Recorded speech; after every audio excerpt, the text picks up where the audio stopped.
아론의 아들 나답과 아비후는 아버지와 함께 제사장의 거룩한 직분을 위임받았어요. 그렇지만 직분을 망각하고 방종한 행동을 했습니다. 어제 본문 말씀 1절부터 4절 말씀, 레위인의 직무에 대한 민수기 3장 말씀을 시작하면서 먼저 그 말씀을 하셨어요. 경각심을 가지라는 그런 말씀이죠. 나답과 아비후는 술에 취해서 분별력을 잃고 성막에 들어갔습니다. 또 번제단에서 취한 불이 아니라 다른 불 가져다가 향을 피웠습니다. 그게 다 하나님께서 하지 말라 미리 다 경고하신 그런 말씀이었어요. 대제사장 외에는 출입이 금지된 지성소에도 함부로 들어갔습니다. 하나님을 만홀히 여긴 것입니다. 가볍게 생각하고 예배를 집전해야지 되는 제사장의 직분을 가진 사람들이었지만 그 직분에 취해서 도리어 하나님을 가볍게 여기고 함부로 대하는 그런 잘못된 행동들로 한 것입니다. 성도는 거룩한 예배자로 부름을 받았습니다. 하나님은 영과 진리로 예배하는 자를 찾으신다, 그 말씀하셨죠. 저와 여러분은 무엇에 취해 살고 있습니까? 우리는 성령에 취해 살고 은혜에 취해 살고 말씀에 취해 살아야 할 줄로 믿습니다. 그렇지 않고 세상 것에 취해 살면 우리의 영혼이 잠들고 분별력을 다 상실하게 되죠. 하나님 두려워하는 마음이 마음속에서 다 사라지게 되는 것입니다. 그리고 그러므로 말미암아 예배가 형식적이 되고 고추장스럽게 느끼기도 하는 거지요. 왜 우리가 예배 드리는데 예배 가운데에서 하나님의 임재를 경험하지 못할까요? 예배는 하나님의 은혜가 충만하고 영이 충만한, 성령이 충만한 그런 시간이지 않습니까? 그런데 그 시간에 어떤 사람은 성령 충만한 하나님의 임재를 경험하고 어떤 사람은 아무것도 얻지 못하고 그냥 돌아갑니다. 이유는 뭡니까? 신본주의적인 예배, 하나님 중심적인 예배가 아니라 인본주의적인 예배, 나 중심적인, 사람 중심적인 그런 예배를 드리기 때문에 그렇습니다. 드리는 마음이 아니라 보는 마음으로 예배하기 때문에 하나님은 그런 예배를 결코 기뻐하지 않으시죠. 또 받지도 않으십니다. 이 백성이 입술로는 나를 존경하나 마음은 내게서 멀도다 하고 도리어 탄식하시는 것이죠. 말라기서가 구약의 마지막 성경이지 않습니까? 예수님께서 오시면서 신약 시대가 시작이 되는데 그 사이에 이스라엘 백성들에게는 400년 침묵기가 있었습니다. 하나님께서 이스라엘 백성들에게 말씀을 멈추신 그런 시간들, 그런 세월들이기 때문에 침묵기라고 이야기하는 것입니다. 그 기간에 이스라엘에는 예언자가 단 한 사람도 없었습니다. 하나님께서 말씀하지 않으시니, 하나님께서 입을 닫고 침묵하시니 말씀을 들을 자도 없었고 전할 자도 없었던 것입니다. 기도를 해도 응답이 없습니다. 말씀을 읽어도 깨우침이 없습니다. 여러분이 예배 가운데 열심히 기도했는데 응답이 전혀 없다고 생각해 보십시오. 말씀을 열심히 읽는데 말씀에 대한 깨달음이, 또 말씀을 들어도 은혜가 하나도 되지 않는다고 생각해 보십시오. 얼마나 답답하고 삭막한 시간들이겠습니까? 그런데 여러분, 그 시대가 괜히 온 게 아닙니다. 말라기 때의 이스라엘 백성들의 영적 상태를 단적으로 보여주는 말씀이 말라기서 1장 13절인데 하나님께서 이런 말씀하세요.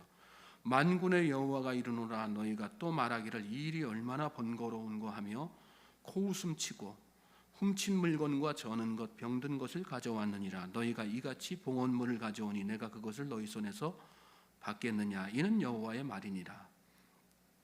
이 일이 얼마나 번거로운고. 이스라엘 백성들이 하나님 앞에 예배하면서 그 예배하는 시간을 너무 번거롭게 생각하는 거예요. 하나님께 제사하면서 그런 마음 상태로 제사했다는 것입니다. 너무 번거롭다. 뭐예요? 하나님 앞에 이렇게 제사하는 거, 매번 제사하는데 이렇게 계속해서 똑같이 이렇게 매번 이렇게 복잡한 절차가 어찌해야 되는 거냐? 간단하게 하면 안 되는 거냐? 하나님 앞에 제물로 드려서는 안 되는 것들이 있었어요. 병든 것들이라든지 상한 것들이라든지 훔친 물건이라든지 이런 거 가지고 하나님 앞에 제물 드려서는 안 되는 것이었거든요. 그런데 이 백성들이 좋은 것은 죄다 자기들이 취하고 병든 것, 저는 것, 또 훔친 물건 가져다가 하나님 앞에 예물이라고 제물이라고 이렇게 드렸다는 것입니다. 그러니 하나님께서 그 예배를 보면서 바라보시면서 얼마나 역겹게 느끼셨겠어요. 그 예배를 하나님께서 받으셨겠습니까? 하나님께서 기뻐하시지 않고 연락하시지 않으시지요. 여러분, 그런데 오늘 이 시대 우리 그리스도인들의 예배가 이런 모습으로 드려질 때가 얼마나 많은지 모릅니다.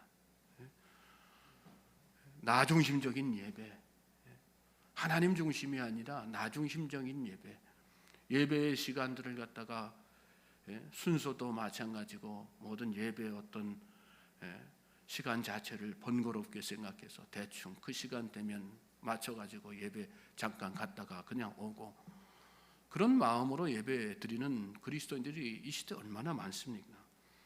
저는 저와 여러분이 부름받은 거룩한 예배자로서 그런 마음으로 예배 드리지 않게 되기를 주님의 이름으로 축복합니다. 두렵고 떨리는 마음으로 하나님 앞에 예배하는, 신령과 진정으로 예배해야지 된다 말씀했지 않습니까? 정성이 있어야지 되는, 영으로 예배드리는 영적인 예배, 정성이 더해진 예배, 우리의 마음이 다 드려진 예배, 그런 예배를 하나님 앞에 드릴 때 하나님께서 연락하시고 예배 중에 임재하시는 것입니다. 그런 사람들은 예배 중에 기도하면 하나님의 음성이 들려지게 돼 있어요. 또 말씀에 깨달음이 생기고 은혜가 충만하게 되는 것입니다. 오늘 본문은 제사장을 보좌해서 성막일을 순조롭게 수행해 나갈 레위인들의 임무에 대한 말씀입니다. 하나님 앞에 예배하는 예배자는 신령과 진정으로 예배하되 맡겨진 예배에 대한 책임감을 또한 가져야지 되는 것이죠. 6절 말씀에 보면 레위 지파는 나아가 제사장 아론 앞에 서서 그에게 시종하게 하라 이렇게 말씀하셨어요. 모세에게 하나님께서 그런 명령을 하신 것입니다. 또 9절에는 너는 레위인을 아론과 그의 아들들에게 맡기라. 그들은 이스라엘 자손 중에서 아론에게 온전히 맡겨진 자들이니라. 아론이 제사장으로서 직무를 감당하기 위해서 그 일 위해서 맡겨진 자들이 바로 레위인들이라는 말씀이죠. 여러분, 예배를 위해서 성별된 사람이 예배자이고 또 성도입니다. 또 우리는 예배를 보는 사람이 아니라 참여하고 돕는 사람입니다.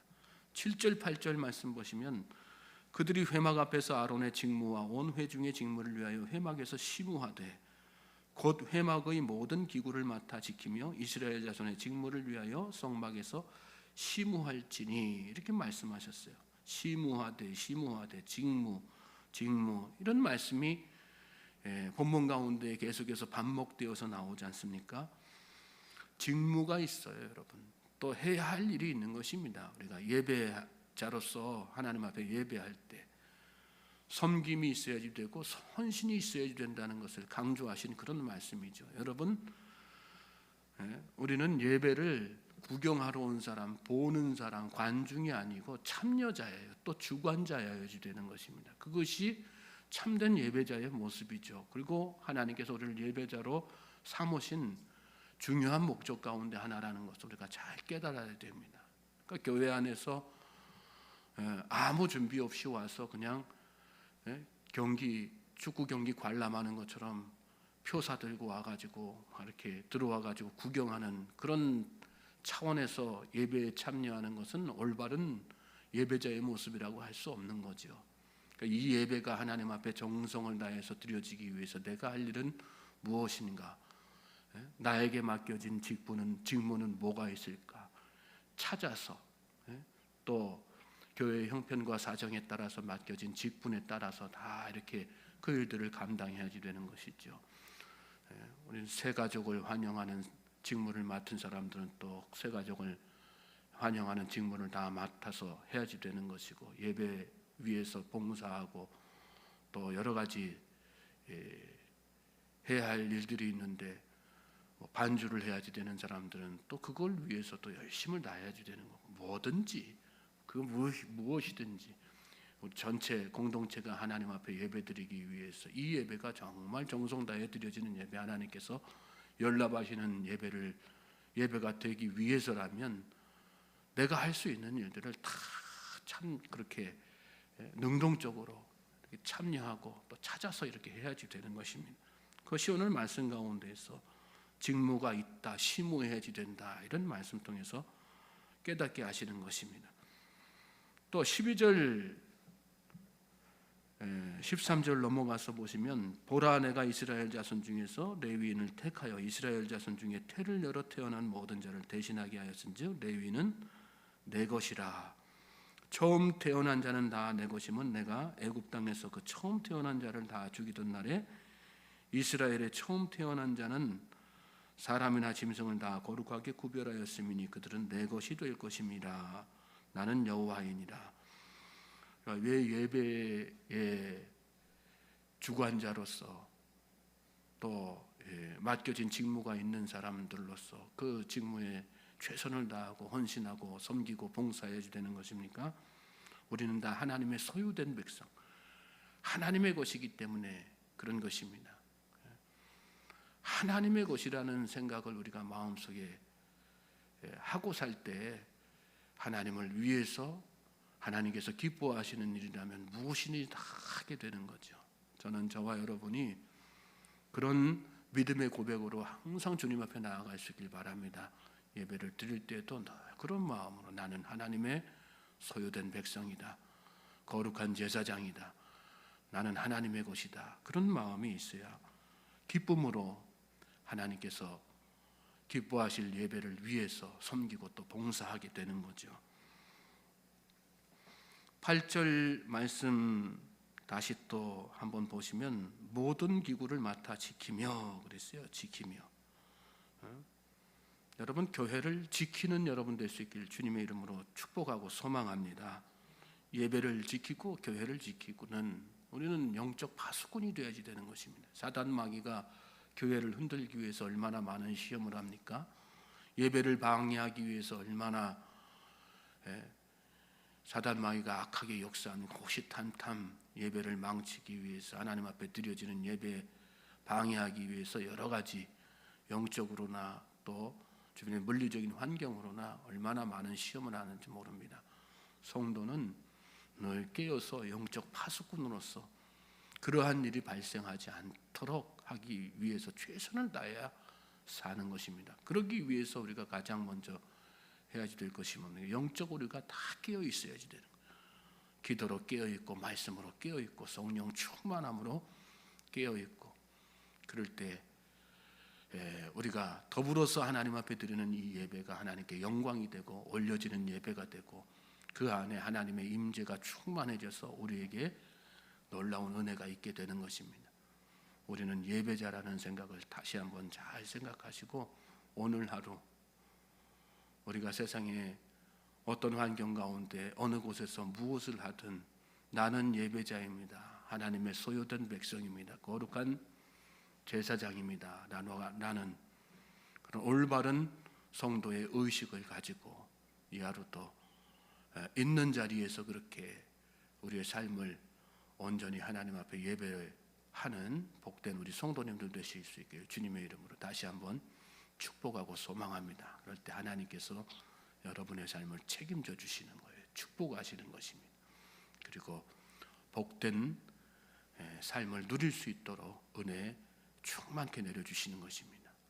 오늘 하루 그런 하나님의 은혜 가운데 사시는 또 승리하는 우리 모든 성도님들 되시기를 주님의 이름으로 다시 한번 축복하고 소망합니다.